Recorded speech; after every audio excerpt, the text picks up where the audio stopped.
Welcome back to Sacred Resilience. I am your host, Christy Lynn Stoken. Before we begin, a gentle but important content warning. In this episode, I'll be talking about suicide, suicidal thoughts, emotional and verbal abuse. If these are difficult or unsafe topics for you right now, please take care of yourself in whatever way you need. And remember, if you are in immediate danger or feel like you might harm yourself, please call your local emergency number straight away. In the United States, you can dial or text 988 for the Suicide and Crisis Lifeline. I'll repeat this information again at the end of the episode.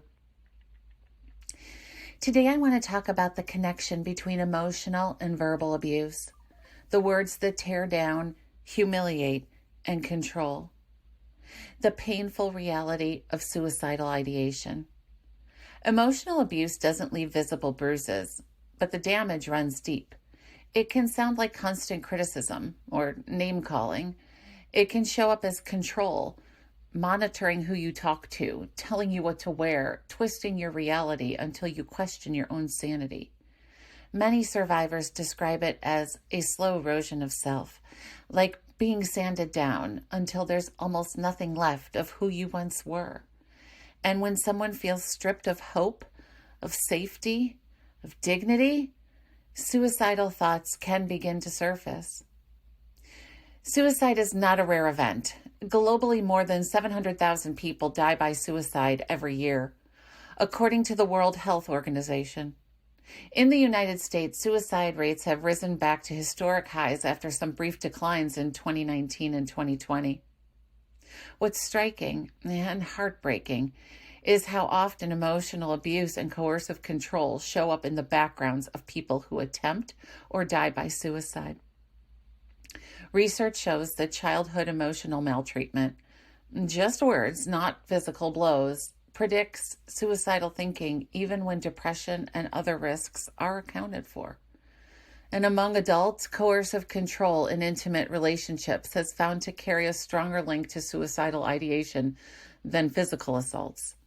In other words, it's not just words. Words can cut so deeply that they reshape someone's will to live. I want to pause here and give voice to what this can feel like. Imagine being told day after day, "You disgust me. You're stupid. No one else will ever want you." At first, you fight back in your mind, but after months, maybe years, the fight weakens. Their voice becomes your inner voice. You start to believe it. And when that inner voice whispers, "You shouldn't be here," it can feel like the only escape is to stop existing. That's the hidden danger of emotional abuse. It doesn't just hurt feelings, it plants seeds of hopelessness. And hopelessness is one of the strongest predictors of suicide.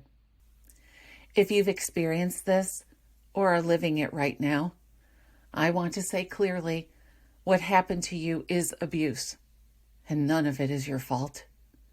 Abuse works by isolating, by convincing you that you're alone, unworthy, beyond help. But you are not alone. And healing is possible. Survivors do recover, and many go on to rebuild lives of deep meaning and connection. It often starts with breaking the silence, telling someone safe what's really happening or what thoughts you're having. Sometimes that's a trusted friend. Sometimes it's a counselor, a faith leader, or a crisis line. Naming the truth loosens the grip of shame. Resilience doesn't mean pretending everything is fine or minimizing what you've gone through. It means acknowledging the harm and still choosing, with support, to keep going. There's a few ways that people have found resilience after emotional abuse. Safety planning, having a list of people or numbers to call if suicidal thoughts feel overwhelming. Therapy and peer support, especially trauma-informed counseling and groups where others truly understand. Rebuilding identity, engaging in art, writing, faith, or community practices that remind you of your worth. Connection, Even one safe relationship can dramatically reduce suicide risk. Healing is not linear, but every small act of reclaiming your voice and your truth is sacred resilience in action. Thank you for sharing this time with me today. I know this topic is heavy, but it matters because words matter, lives matter, your life matters. If you're struggling with suicidal thoughts, please reach out. In the United States, call or text 988 for the Suicide and Crisis Lifeline. You can also text the word HOME to 741-741 to connect with Crisis Text Line. And since we have some listeners outside the U.S., you can find international hotlines at Befrienders Worldwide. You are not alone. Healing is possible, and your resilience, even in listening to this episode, is already shining through. This is Sacred Resilience. Until next time, be gentle with yourself.